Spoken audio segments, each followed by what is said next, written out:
तो खबर यूपी के एटा से, जहां पर गणित का पेपर लीक होने का मामला है। इंडिया न्यूज के पास जानकारी है, इस समय की बड़ी जानकारी है। 2023 में भी स्कूल में पकड़ी गई थी नकल। बीएल इंटर कॉलेज में नकल को पकड़ा गया था और नकल करते पकड़ी गई थी आधा दर्जन छात्राएं। ये बड़ी जानकारी है। तत्कालीन डीआईयूएस से भी अपील की गई थी और 2024 में परीक्षा केंद्र बना है बीएल इंटर कॉलेज। शिक्षा माफियाओं के सामने कहीं ना कहीं बड़े अधिकारी पूरी तरीके से पस्त हैं। कई तरह के सवाल खड़े होते हैं। आखिरकार युवाओं के भविष्य के साथ खिलवाड़ क्यों किया जाता है? कौन है इन सब के लिए जिम्मेदार?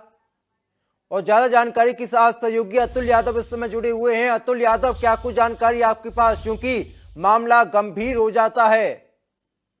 देखिए देवेंद्र, आपको बता दूं, ये पूरा तो शुरू हुआ था जब हाई स्कूल का परसों पेपर था। उसमें गणित का पेपर, जो वहां की केंद्र व्यवस्थापक थी अंजू यादव, उन्होंने जो अधिकारी और केंद्र व्यवस्थापकों के साथ साथ स्टेटिक मजिस्ट्रेट एक ग्रुप में जुड़े हुए थे, उसमें वायरल कर दिया था। अब या तो ये हो सकता है कि वो किसी और को फॉरवर्ड कर रही थी जो गलती से उस ग्रुप में चला गया। यह पेपर पूरे 13 मिनट तक उस ग्रुप में पड़ा रहा था।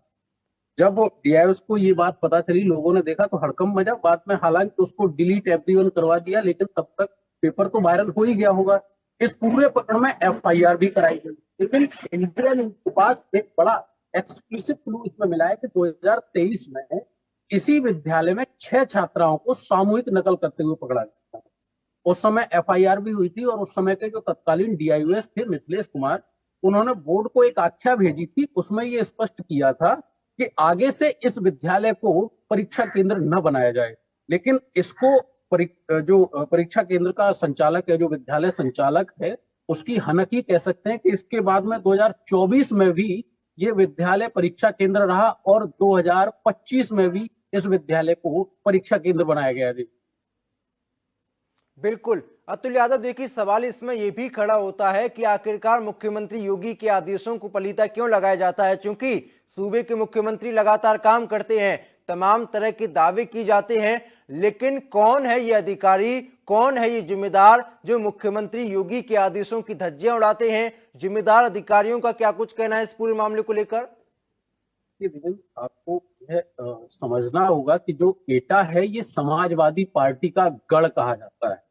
और जो परीक्षा केंद्र संचालक थी, जो केंद्र व्यवस्थापक थी, जो अंजू यादव थी, वो उनका जो सूत्रों से जानकारी मिली है, जो पारिवारिक बैकग्राउंड है वो समाजवादी पार्टी का रहा है।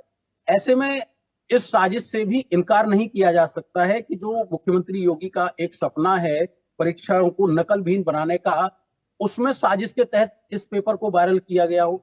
इस पूरे प्रकरण में कोई भी अधिकारी बोलने को तैयार नहीं है। ना डीएम बोल रहे हैं, ना डीआईओएस बोल रहे हैं। बड़ा सवाल आज भी इंडिया न्यूज उनसे यही पूछ रहा है कि जब 2023 के जो तत्कालीन डीआईओएस थे, उन्होंने स्पष्ट किया था कि आगे से इस विद्यालय को परीक्षा केंद्र न बनाया जाए, उसके बाद भी 2024 में उस समय के जो डीआईओएस थे सीपी यादव, वो उसको परीक्षा केंद्र बना गए।